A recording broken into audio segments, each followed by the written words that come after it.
देख रहे आप सभी दर्शकों का बहुत बहुत स्वागत है। मैं हूं आपके साथ रमनदीप कौर। इस वक्त की बड़ी खबर आ रही है यूपीपुर से।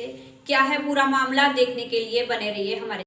हापुड़ में वकीलों पर हुई लाठीचार्ज मामले की सोमवार को सुनवाई की गई। सुनवाई के दौरान हाईकोर्ट के चीफ जस्टिस प्रतिज्ञा दिवाकर की डबल बेंच ने जांच पर सवाल खड़े किए। कहा कि घटना की सही तरीके से जांच नहीं कराई गई। चीफ जस्टिस प्रतिज्ञा दिवाकर और जस्टिस एमसी त्रिपाठी की डिवीज़न बेंच में इस केस की सुनवाई हुई। अब इस केस की अगली सुनवाई 12 अक्टूबर को होगी। ऐसे में क्या कुछ कहना था इस पूरे मामले पर अधिवक्ताओं का और इलाहाबाद हाईकोर्ट बार एसोसिएशन के कोषाध्यक्ष और हापुड़ बार एसोसिएशन के अध्यक्ष का, आइए दिखाते हैं आपको। बड़ी बात है कि माननीय मुख्य न्यायाधीश ने इस पे स्वतः संज्ञान लिया था सुओ मोटो, और पीआईएल के माध्यम से ये आया। हमारे वरिष्ठ अधिवक्ता पूर्व अध्यक्ष अनिल तिवारी जी ने इसमें हापुड़ का पक्ष रखा। हमारी बार एसोसिएशन के अध्यक्ष अशोक सिंह जी ने और महासचिव नितिन शर्मा जी ने पूरे हापुड़ का और पूरे अधिवक्ताओं का पक्ष रखा। साथ ही इस पे एक एसआईटी बनी हुई है जिसने अपनी पहली रिपोर्ट दी, प्राइमरी रिपोर्ट दी। उसमें भी कई कमियां थी। उसके लिए चीफ जस्टिस साहब ने, लॉर्डशिप ने काउंटर के लिए कहा है उनसे, और प्रॉपर तरीके से पुलिस जो इस पे लीपापोती कर रही है उसको भी उन्होंने कहा है कि इस तरह की चीज़ें नहीं होनी चाहिए। दूसरी चीज़, इस पे इस तरह से ये बात भी आई कि पहिए के, गाड़ी के दो पहिए मेन होते हैं, एक न्यायपालिका और एक अधिवक्ता समाज जो कि बार एसोसिएशन। अगर इस तरह से अधिवक्ताओं पे बर्बर तरीके से कार्य होगा तो उसका क्या न्याय होगा। आशीष कुमार मिश्रा, कोषाध्यक्ष, high court bar association. Chief justice of high court की कोर्ट में हुई है और उसमें हमने पार्टी बनने की दरख्वास्त भी दी है और बहुत अच्छी तरह से सुनवाई हुई है। हमारे अधिवक्ता अनिल तिवारी जी ने बहुत अच्छी तरह से हमारा पक्ष रखा है। सीनियर एडवोकेट अनिल तिवारी जी ने बहुत अच्छी तरह से हमारा पक्ष रखा है, और सीजेआई की ओपिनियन बार बार उन पुलिस वालों के अगेंस्ट थी, और हमें आशा है कि बहुत अच्छा आदेश इसमें पारित होगा। जो हमारे अधिवक्ताओं पर 29/8/2023 को पुलिस हापुड़ द्वारा बर्बरतापूर्ण जानलेवा हमला किया गया था, उसकी बाबत हमारे सीनियर अधिवक्ता अनिल तिवारी जी ने हमारा पक्ष रखा बहुत मजबूती के साथ, और चीफ जस्टिस महोदय उनके आर्गूमेंट से बहुत ही प्रभावित थे, और हमें आशा है कि बहुत पॉजिटिव रिजल्ट अधिवक्तागण के पक्ष में आएगा कोर्ट में। जो मैं हाजी एनुल हक, advocate, president Hapur bar association Hapur. Police आयुक्त प्रयागराज द्वारा आज रिजर्व पुलिस लाइन में रिटायर पुलिस अधिकारी कर्मचारियों के मध्य गोष्ठी आहूत की गई थी। उद्गोष्ठी में पुलिस आयुक्त मुख्यालय मौजूद रहे।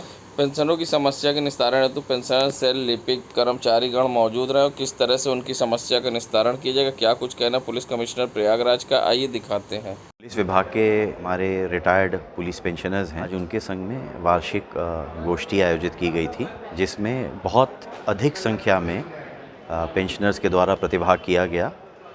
पेंशनर्स के द्वारा अपनी समस्याएं बताई गईं, उनको जो पुलिस विभाग से अपेक्षाएं हैं उसके बारे में उन्होंने बताया। कुछ की इंडिविजुअल जो समस्याएं थीं वो उनके द्वारा नोट कराई गई हैं, और उनकी समस्याओं को समयबद्ध रूप से बहुत जल्द निपटारा करने के लिए उनको आश्वस्त किया गया है, और सभी संबंधित लिपिक और कर्मचारियों को यहाँ बैठाया गया था जिससे हम समयबद्ध रूप से उनकी समस्याएं निस्तारित कर सकें। पेंशनर्स के द्वारा एक बहुत अच्छी बात कही गई कि उनके द्वारा एक्सपीरियंस है उनके पास, वो as a resource person police के लिए कार्य कर सकते हैं, उनकी इंटेलिजेंस देने में प्रतिभाग हो सकता है, जो नॉलेज बेस है उनके पास उसमें वो लोग मदद कर सकते हैं नए बच्चों की, और बहुत सारी चीज़ों को ट्रेन करने में मदद कर सकते हैं। पूर्व में कुंभ में उनके द्वारा पुलिस के लोगों को ट्रेन करने में ऑलरेडी इस चीज़ को डेमोन्स्ट्रेट किया गया है, तो उनके रिसोर्सेज, उनके एक्सपीरियंस का जो सदुपयोग बेहतर से बेहतर होगा वो किया जाएगा। पेंशनर से ये बात डिस्कस की गई है और इसकी मोडालिटीज़ डिसाइड करके जितना जल्दी हो सके ग्राउंड पे लाई जाएगी। हर थाने पे पेंशनर्स की मंथली बैठक और त्रैमासिक बैठक पुलिस लाइंस में ये समयबद्ध रूप से आयोजित हो, इसका भी निर्णय लिया गया। भारत में बड़े ही धूमधाम के साथ तीज मनाई जा रही है। इस दिन सुहागन महिलाएं 24 घंटे निर्जला उपवास रखती हैं। ये व्रत महिलाएं अपने पति की लंबी आयु के लिए करती हैं। मान्यता के अनुसार ऐसा कहा जाता है कि देवी पार्वती ने शिव को पति के रूप में पाने के लिए कठोर तपस्या की थी। वहीं प्रयागराज में भी धूमधाम से तीज मनाई गई। फल, मिठाई, पकवान डलिये में सजाया गया और घरों मंदिरों में भगवान शिव पार्वती पूजा अर्चना की बात करें तो महिलाएं 24 घंटे व्रत रहकर रात्रि में चारों पैर भगवान शिव पार्वती पूजा की। वही श्रद्धा एवं विश्वास के साथ महिलाओं ने सुख, शांति, वैभव और पति की दीर्घायु की होने की कामना की। वहीं प्रयागराज, रानी मंडी सहित शहर के विभिन्न स्थानों पर विधि विधान से पूजा अर्चना कर मनाया गया हरतालिका तीज। बता दें, सनातन धर्म में हरतालिका तीज का विशेष महत्व। हरतालिका तीज व्रत हर साल भाद्रपद शुक्ल पक्ष की तिथि को मनाया जाता है। ऐसे तीजा पर्व के नाम से भी जाना जाता है। इस दिन सुहागन अपने पति की लंबी आयु के लिए निर्जला व्रत रखती हैं। वहीं हरतालिका तीज व्रत कुंवारी कन्या मन चाहे वर की प्राप्ति के लिए रखती हैं।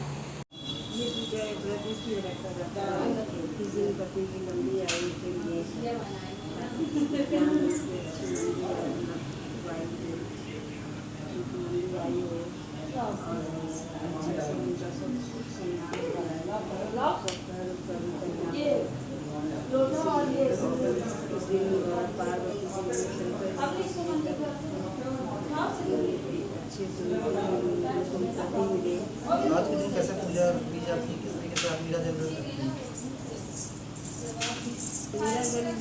बहुत लोग मीरा जल लेते हैं, ऐसी अवस्था हो जाती है कि जल पीना पड़ता है, फल खा लेता है। अपना नाम बता दो।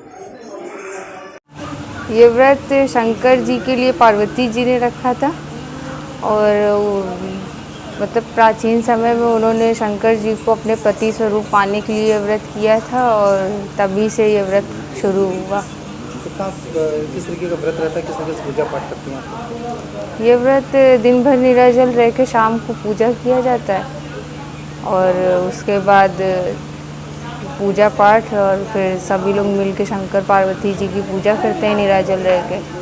बस क्या कामना की आपने? अपने पति की लंबी आयु के लिए।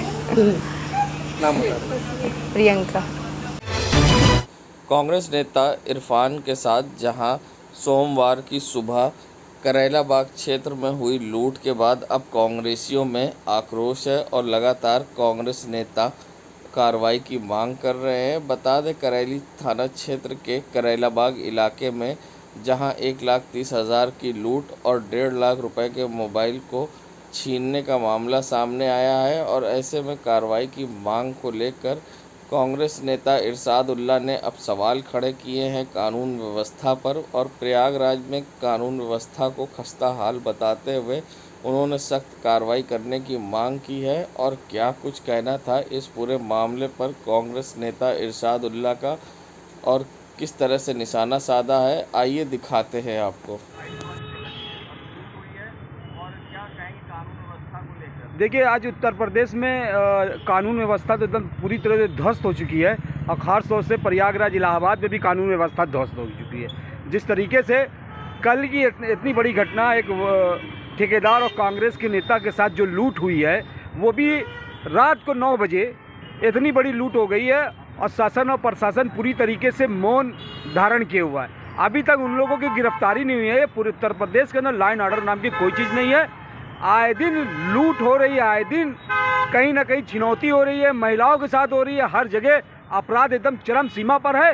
फिर भी जिला इलाहाबाद का, प्रयागराज का जिला प्रशासन पूरी तरह कुंभकर्णी नींद सो रहा है। हम ये चाहते हैं कि तत्काल जो लूट हुई है उसका खुलासा होना चाहिए और भी जितनी तमाम शहर के अंदर लूट हुई है उसको खुलासा किया जाए और अपराधी जेल के अंदर होना चाहिए। अपराधी अगर घूम रहे हैं तो इसका मतलब अब अपराधियों में प्रशासन का कोई खौफ नहीं है, वर्दी का कोई खौफ नहीं है, खाकी वर्दी का कोई खौफ नहीं है। वापी मस्जिद के विवाद से जुड़ी 5 याचिकाओं पर आज इलाहाबाद हाईकोर्ट में सुनवाई हुई। सुनवाई में मुस्लिम पक्ष ने जस्टिस प्रकाश पांड्या की सिंगल बेंच में केस वापस लेकर चीफ जस्टिस की कोर्ट में सुनवाई किए जाने फिर आपत्ति जताई। मुस्लिम पक्ष के वकील फरमान नकवी ने आपत्ति से जुड़े डॉक्यूमेंट्स और अर्जी कोर्ट में पेश किए। मुस्लिम पक्ष की इस अर्जी पर कोर्ट ने अभी कोई फैसला नहीं लिया। चीफ जस्टिस प्रतिज्ञा दिवाकर की सिंगल बेंच मामले में सुनवाई कर रही है। 27 सितंबर के बाद कोर्ट इस मामले में फिर से सुनवाई करेगा। ज्ञानवापी विवाद से जुड़ी 5 याचिकाओं पर इलाहाबाद हाईकोर्ट एक साथ सुनवाई कर रहा है। इनमें से 3 याचिकाएं 1991 में वाराणसी की अदालत में दाखिल किए गए केस पोषणीयता से जुड़े हुए हैं और 2 अर्जी एसआई सर्वेक्षण के आदेश के खिलाफ है। 1991 के मुकदमे में विवादित परिसर हिंदुओं को सौंपे जाने और वहां पूजा अर्चना की इजाज़त दिए जाने की मांग की गई थी। ये मुकदमा 1991 में वाराणसी की अदालत में दाखिल किया गया था। कोर्ट को मुख्य रूप से यही तय करना है कि वाराणसी की अदालत इस मुकदमे को सुन सकती है या नहीं। कोर्ट को ये तय करना है कि इन याचिकाओं को आगे सुनवाई की जानी है या फैसला आना है। ऐसे में हिंदू पक्ष के अधिवक्ता का क्या कुछ कहना है, आइए दिखाते हैं आपको। देखिए, माननीय उच्च न्यायालय के मुख्य न्यायाधीश महोदय के कोर्ट में आज 5 रिट याचिकाओं में सुनवाई थी। दोनों पक्ष के अधिवक्ता अपनी अपनी तैयारी करके पहुंचे थे, लेकिन अंजुमन इंतजामिया मसाजिद के सीनियर काउंसिल SF नकवी साहब की तरफ से एक प्रार्थना पत्र दिया गया, जिसमें यह कहा गया कि कोई कंप्लेंट दिया गया था पूर्व में ऑनरेबल मिस्टर जस्टिस प्रकाश पांड्या के विरुद्ध, और उस कंप्लेंट के आधार पर केस फाइल मुख्य न्यायाधीश महोदय ने मंगा लिया था अपने यहाँ। वह कंप्लेंट किसके द्वारा दी गई है उसका नाम बताया जाए, और इस प्रकार से वो चाहते थे, यह प्रेयर किया कि जब तक नाम उसका न बताया जाए, न डिस्क्लोज किया जाए, तब तक इन रिट याचिकाओं में हियरिंग न शुरू की जाए। इसका हम लोगों ने जोरदार विरोध किया और कहा कि जो प्रार्थना पत्र दिया गया है उसी में नाम मालूम है इनको, उसी के बारे में ये बात कही गई है कि ये जिसके द्वारा कंप्लेन दिया गया था वही पूर्व में चोरी छुप करके जो है वो केस में ऑनरेबल मिस्टर जस्टिस प्रकाश पांड्या के कोर्ट में प्रस्तुत होते थे, लेकिन वो लोग जान नहीं पाए। तो नाम तो उनको मालूम है, इसीलिए यह स्पष्ट है प्रार्थना पत्र से कि वो व्यक्ति को आइडेंटिफाई कर रहे हैं वो। तो ये केवल प्रार्थना पत्र विलंबित करने के लिए दिया गया था। माननीय चीफ जस्टिस महोदय ने उस प्रार्थना पत्र पर दोनों पक्षों को सुन करके फैसला रिजर्व कर लिया है। 1-2 दिन में फैसला आने वाला है। मुख्य सूट यह है कि ज्ञानवापी परिसर में जो स्वयंभू ज्योतिर्लिंग मंदिर पहले से विद्यमान है, उसके एक अंश पर जो विवादित ढांचा खड़ा है उसको घोषित कर दिया जाए कि यह स्वयंभू ज्योतिर्लिंग विश्वेश्वर मंदिर का अंश है और हिंदुओं को इसमें पूजा पाठ इत्यादि करने का अधिकार है, और हिंदुओं को इसमें इसको बनाने, मरम्मत करने, पुनर्निर्माण करने में कोई रुकावट मुसलमान पैदा न करें, इसलिए उनको रोका जाए। आज कोर्ट में इन 2 याचिकाओं में 2 प्रकार से आर्डर हिंदुओं के पक्ष में लोअर कोर्ट में हो चुके हैं, उनके विरुद्ध ये याचिकाएं दाखिल हैं। इसमें आज हियरिंग की डेट थी, लेकिन इस प्रार्थना पत्र को दाखिल करके इसको एडजर्न करा दिया गया मॉडिफाइडली। अब इसमें फैसला 1-2 दिन में आने वाला है। कोई डेट नियत माननीय न्यायालय ने नहीं किया है। फैसला आ जाने के बाद डेट पता चलेगा। मैं विजय शंकर रस्तोगी, नेक्स्ट फ्रेंड, काशी विश्वनाथ मंदिर, ज्ञानवापी, वाराणसी। गणपति आराधना के महापर्व गणेश चतुर्थी के साथ ही देश भर में गणपति स्थापना की शुरुआत हो गई। गणपति का त्यौहार भव्य तरीके से महाराष्ट्र में मनाया जाता है, तो वहीं इसकी धूम अब प्रयागराज में भी देखने को मिल रही है।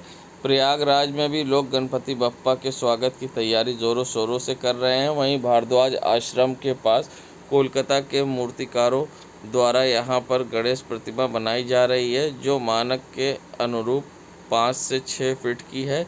यहां गणपति बप्पा की प्रतिमा 1000 से लेकर 20,000 तक की है और इसको लोगों में अब क्रेज़ है। इसका क्रेज़ भी साफ तौर से दिखाई दे रहा है। लोगों का कहना महंगाई भले हो मगर बप्पा दे रहे हैं तो हम लोग कर रहे हैं। और किस तरह से भव्य तरीके से यहाँ से लोग मूर्तियाँ लेके जा रहे हो, क्या कुछ कहना है लोगों का इस पूरे मामले पर भक्तों का, आइए दिखाते हैं आपको। बहुत उत्साहित हैं भैया। महंगाई का असर कुछ? अरे अब महंगाई देखेंगे तो देखे ही रहते जाए। उन्हीं का देन है ना, बप्पा दे रहे हैं तो कर रहे हैं। उत्साहित हैं आप लोग? बहुत ज़्यादा। बहुत ही धूमधाम से यहाँ से लेके जाएंगे। उसके बाद 24 तारीख को भंडारा करेंगे, फिर 25 तारीख को विसर्जन करेंगे। उनके आशीर्वाद से ना तो आगे भी देखा जाएगा, नहीं तो जैसे उनकी इच्छा। क्या बहुत खुश है, बहुत एक्साइटेड है फेस्टिवल को लेके। स्थापित करके विधि विधान, हाँ विधि विधान से पूजा होती है बहुत अच्छे से। प्रयागराज में मूल प्रवाह अखिल भारतीय नेपाली एकता समाज ने प्रयागराज की प्रयाग महिला विद्यापीठ कॉलेज के सभागार में हरतालिका तीज को धूमधाम से मनाया, जिसमें प्रवासी नेपाली समाज के लोगों ने हिस्सा लिया और रंगारंग कार्यक्रम का भी आयोजन किया। वहीं आई हुई महिलाओं ने बताया कि भगवान शिव के लिए माता पार्वती ने ये व्रत रखा था। इसके बाद मां पार्वती को भगवान शिव प्राप्त हुए थे, इसीलिए परंपरा के अनुसार वे भी अपने पति की लंबी आयु के लिए निर्जला व्रत रखती हैं। नेपाली समाज में इस व्रत की प्राचीन मान्यताएं हैं। पहले नेपाल के समाज के लोग खुद लिखे गानों को पर कार्यक्रम आयोजित किया करते थे। वक्त बदला तो अब साउंड सिस्टम पर आ गए, लेकिन कार्यक्रम में आई महिलाओं ने बताया कि प्राचीन परंपरा के अनुसार हम लोग इस पर्व को खुद लिखे गाने गाकर मनाया करते थे। नहीं मिलती थी। महिला ये भी कहा कि समय बदल गया, इसलिए अब धीरे धीरे समय के साथ सब कुछ बदलता जा रहा है। अब हरतालिका तीज के पर्व पर पुरुष को भी प्रवेश मिलने लगा है। ऐसे में जहां महिलाओं ने रंगारंग कार्यक्रम में अपनी अपनी प्रतिभाओं के जलवे बिखेरे और लोगों ने इसमें हिस्सा लिया। देश दुनिया की खबरों के लिए world media times news channel को सब्सक्राइब करें।